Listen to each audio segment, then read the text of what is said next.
Hello students, मैं विवेक sir ज्ञान सागर के यूट्यूब चैनल पर आपका स्वागत करता हूं। तो अपनी क्लासेस लगातार चल रही हैं। तो क्लासेस के बीच में आज हम आपके लिए एक वीडियो ऐसा लेकर आए हैं जो कंटेंट से अलग है, जिसमें आपको हम थोड़ी सी वो चीजें बताएंगे जो आपकी पढ़ाई के लिए आपको मोटिवेट करेगी। लगातार पिछले 9 साल से ज़्यादा का समय हो गया हमको ऑफलाइन क्लासेस में पढ़ाते हुए। ऑनलाइन क्लासेस में भी हम लोगों ने स्टार्ट किया। लगभग 8 से 10, 12, 15 वीडियो हमारी हुई हैं, बाकी टीचर्स की भी वीडियोस चल रही हैं।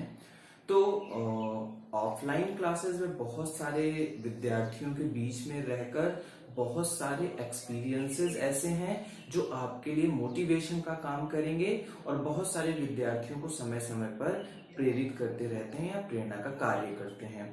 तो ऐसी बहुत सारी कहानियां हैं, बहुत सारे स्टूडेंट्स की आप बीती है जो हम आपसे शेयर करते रहेंगे, जिससे आपको उनका स्ट्रगल समझ में आएगा। जरूरी नहीं है कि किसी भी चीज को समझने के लिए एक्सपीरियंस अपने पर ही लिया जाए, किसी दूसरे के एक्सपीरियंस से भी हम लोग समझ सकते हैं। तो सामने वाले स्टूडेंट्स ने किस सब्जेक्ट में किस प्रकार का स्ट्रगल किया है, उसके स्ट्रगल को समझकर हम लोग अपने स्ट्रगल को आसानी से सॉर्ट आउट कर सकते हैं। तो ऐसी ही एक छोटी सी कहानी से आज हम आपको रूबरू कराते हैं। इस कहानी को सुनने के बाद आपको भी बहुत सारी मेहनत करनी है और आपको भी सिलेक्शन तक पहुंचना है, जिससे आपकी कहानी को हम, आपकी स्टोरी को हम इस प्लेटफॉर्म पर बता पाएं, जिससे आपकी कहानी से बहुत सारे विद्यार्थी मोटिवेट हो और उनको सिलेक्शंस मिले।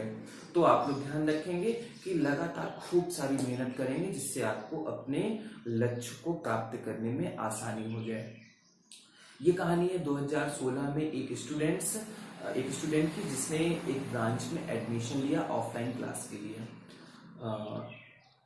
इंटर पास आउट हुआ था। इंटर पास आउट होने के बाद 2 साल तक गांव में ये कर लो वो कर लो, होता है ना कि ये कोर्स कर लो वो कोर्स, उसमें समय अपना उसका थोड़ा सा वेस्ट हो गया। लेकिन एट अ टाइम उसको उस समय ये समझ में आया कि लाइफ में सब जगह स्ट्रगल ही है। अगर आपको अच्छे से अपनी लाइफ को जीना है या आगे सुचारू रूप से चलाना है, तो सबसे अच्छा तरीका होगा सरकारी नौकरी। तो जब उसको ये चीजें समझ में आई कि यार गवर्नमेंट सेक्टर में हमको जाना है, तो उसने आके कोचिंग में ज्वाइन किया और तैयारी करना शुरू किया। उसकी कंडीशंस ये थी तैयारी की कि हम आपको इस तरीके से समझा सकते हैं कि 40 क्वेश्चन की मैथमेटिक्स में उसके बहुत ज़्यादा 7-8 क्वेश्चन सही हो जाए तो बहुत बड़ी बात होती थी, या जीएस में 10-12 क्वेश्चन निकल जाए तो बहुत बड़ी बात होती थी। मतलब उसका बेसिक लेवल से बहुत कम था। ठीक है, तो अब किसी का बेसिक लेवल से कम होता है तो वो नौकरी किस कंडीशन में जाके पा पाता है, आप इस चीज को समझिए। या लेवल से बहुत ऊंचा होता है तो एक दिन हम आपको उसकी भी कहानी समझाएंगे कि लेवल से बहुत ऊंचा होने पे कैसे नौकरियां मिलती हैं। तो उसका बेसिक से जो लेवल से बेसिक था बहुत लो था, मतलब उसकी जो बेसिक चीजें थी बहुत वीक थी। बैच में स्टूडेंट्स के बीच में बैठता था तो क्रॉस क्वेश्चनिंग से ये चीज समझ में आती थी कि इसका बेस बहुत कमजोर है, कि सर ये छोटा सा पॉइंट कैसे हुआ। या जीएस में पता चला पिछली क्लास में कोई चीज पढ़ाई गई और अगली क्लास में पूछा गया तो याद ही नहीं आ रहा है। अमूमन विद्यार्थियों के साथ ऐसा ही होता है। अमूमन विद्यार्थियों के साथ, मैक्सिमम विद्यार्थियों के साथ क्लास में ऐसा ही होता है कि जब हम मैथमेटिक्स में एक क्वेश्चन देते हैं, उसके बाद जहाँ टाइप चेंज किया तो 1%, 2% विद्यार्थियों के आंसर आ जाए, बहुत बड़ी बात होती है। क्यों? क्योंकि टाइप चेंज हो गया तो कॉन्सेप्ट पढ़ा होता है तो ही आंसर आता है। तो ऐसा उसके साथ भी हो रहा था। तो ये कोई नई बात नहीं थी, ठीक है।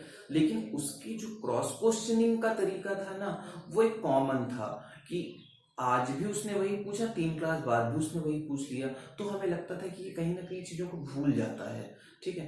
तो 2 प्रकार के विद्यार्थी क्लास में ध्यान में आ जाते हैं, या वो दिमाग में आ जाते हैं, या वो याद रहते हैं। एक वो जिनका लेवल से बहुत अच्छा लेवल होता है, या एक वो जो लेवल से बहुत कम लेवल पर होते हैं। क्यों? क्योंकि जो बहुत अच्छे लेवल पर होते हैं वो भी ध्यान देते हैं, और जो बहुत कम लेवल पर रहते हैं ना वो भी ध्यान देते हैं, क्योंकि उन पर ज्यादा मेहनत करनी पड़ती है। बाकी सारे तो मेहनत करते ही करते हैं। तो ऐसी कंडीशन थी कुछ उसके साथ में, तो वो दिमाग में वो ध्यान रहा, ठीक है। बाकी टीचर्स से बातचीत करने पे पता चला कि सभी क्लासेस में उसका ऐसा ही रिस्पॉन्स है। तो लगातार पढ़ाते पढ़ाते 1 साल का समय बीत गया। तो बीच बीच में क्रॉस क्वेश्चनिंग हम लोग भी अब करते रहते थे उससे। तो एक क्लास की बात है कि उसके छोटा सा चेहरे पे कट था, चोट का निशान था। मेरी क्लास थी तो हमने उससे पूछा, बेटा ये क्या हो गया तुम्हारे? तो उसने बताया कि सर, उसने जो चीज़ें बताई ना, उसको सुनने के बाद हमें लगा कि इसकी नौकरी पाने की प्रबल इच्छाएं हैं और ये कुछ भी करके चीज़ों को याद करना चाहता है और अपने दिमाग में सारी चीज़ों को बना के रखना चाहता है, रिटर्न क्वालिफाई करना चाहता है। उसने बताया कि सर, हम बहुत मेहनत करते हैं, हम चीज़ों को याद करते हैं, लेकिन 10 दिन बाद भूल जाते हैं। जीएस में या मैथमेटिक्स में हम क्वेश्चंस को 2 क्वेश्चन लगाते हैं, तीसरा क्वेश्चन का आंसर मेरा नहीं आता। तो मेरे साथ ये सब होता है। तो हमने कहा फिर क्या हुआ? तो बोला कि सर, मेरे गांव में एक भैया हैं और उन्होंने बताया कि अगर तुमको चीज़ें याद नहीं रहती हैं ना, तो तुम एक काम करो, रोज़ 15-20 मिनट तुम अपने सर के ऊपर खड़े हो जाया करो, तो तुम्हारी मेमोरी जो होगी वो बढ़ जाएगी और याद करने की क्षमता बढ़ जाएगी। तो मैंने कहा अच्छा, फिर क्या हुआ? तो बोला कि सर, हमने ट्राई किया था और थोड़ी देर खड़े रहे, उसके बाद गिर पड़े क्योंकि प्रैक्टिस नहीं थी। तो फिर हमें लगा कि इसको दिशा देने की बहुत ज़रूरत है, नहीं तो ये तैयारी और नौकरी पाने की इच्छा में कुछ भी जो बताएगा ना वो करता रहेगा। कोई कहेगा वो किताब खरीद लो, कोई कहेगा वो किताब खरीद लो, ये कर लो, वो कर लो, सब करता रहेगा और इसकी पूरी मेहनत वेस्ट हो जाएगी। तो उसको हमने बताया कि देखो, हर क्लास में हम तुमको बताते रहेंगे, तुम वो चीज़ पढ़ते रहना और और सारे टीचर्स पर ध्यान देना कि वो क्या क्या याद करने के लिए कह रहे हैं, केवल उतना याद कर लो बस, ठीक है? क्योंकि कंपटीशन में सभी विद्यार्थियों को ये बहुत अच्छे से पता है कि क्या पढ़ना है और क्या नहीं पढ़ना है। इनमें डिफरेंस बना के रखना बहुत जरूरी है। किताब खरीदोगे ना तो पता चला एक चैप्टर में 800 क्वेश्चन, तो 800 क्वेश्चन लगा के ही वो चैप्टर आएगा, ऐसा जरूरी नहीं है। 50, 60, 70, 80 क्वेश्चन लगाने पे चैप्टर बहुत अच्छे से क्लियर हो जाता है। जितना आपको 100 क्वेश्चन लगाने पे आएगा ना, उतने ही आपको 1000 क्वेश्चन लगाने से आएगा। नंबर ऑफ क्वेश्चंस बहुत लगाने की आवश्यकता नहीं है, कॉन्सेप्ट्स नए नए पढ़ने की आवश्यकता है। तो ये चीज समझने की आवश्यकता होती है कि क्या पढ़ना है, क्या नहीं पढ़ना है। तो ऐसे ही चल रहा था। तो उसको हमने ये सारी चीजें समझाई। विश्वास मानिए कि जो चीज़ें उसको बताई जाती थी ना, वो सारा का सारा तैयार करके आ जाता था अगले दिन कि सर, हमने ये कर लिया, अब हमको ये बताइए। जैसे हमने एरिया के फॉर्मूले बताए तो उसने एरिया याद कर लिया और फिर एरिया याद करने के बाद, उसके फॉर्मूले याद करने के बाद क्वेश्चंस नहीं लगते थे, क्योंकि क्वेश्चन तो जानते हो आप, लैंग्वेज घुमा घुमा के पूछे जाते हैं, लेकिन फॉर्मूले सारे तैयार थे। तो धीरे धीरे जब वो चीज़ों की प्रैक्टिस भी होने लगी ना, तो उसकी चीज़ें आने लगी। लेकिन इसमें एक लंबा सा समय लगा और लगता भी है कंपटीशन में। जिनको भी नौकरी मिली है उनसे पूछिए कि उन्होंने कितनी तैयारी की है। बहुत कम चुनिंदा स्टूडेंट्स होते हैं जो बहुत शॉर्ट टाइम में नौकरी पाते, नहीं तो समय लंबा लगता है। 2016 में लिया हुआ एडमिशन विद्यार्थी 2019 तक पहुंच गया था, लेकिन 19 में ये कंडीशन आ गई कि 16 तैयारी, 17 तैयारी, 18 तैयारी। 3 साल बाद ये सिचुएशन थी कि रिस्पांस बहुत पॉजिटिव था और विश्वास मानिए 2019 जनवरी के उसके रिटर्न्स क्वालिफाई होने लगे और एक परीक्षा जिसमें उस बैच के 32 विद्यार्थियों का सिलेक्शन हुआ, उस 32 विद्यार्थियों के सिलेक्शन में उस विद्यार्थी के उस ब्रांच में सबसे ज्यादा नंबर थे। फाइनली 2019 अगस्त में उसने ज्वाइन किया। तो वो स्टूडेंट जो शून्य पे था और 2019 अगस्त, 3.5 साल का समय, लेकिन फाइनली उसने अपने लक्ष्य को प्राप्त किया केवल और केवल अपनी मेहनत के बदौलत, जबकि उसका बेस बहुत कमजोर था। तो हमें उम्मीद है कि आपको ये चीज़ समझ में आई होगी कि अगर बेस बहुत कमजोर है ना, हमको चीज़ें भूल जाती हैं, नहीं आती हैं, फिर भी आप नौकरी तक पहुंच सकते हो।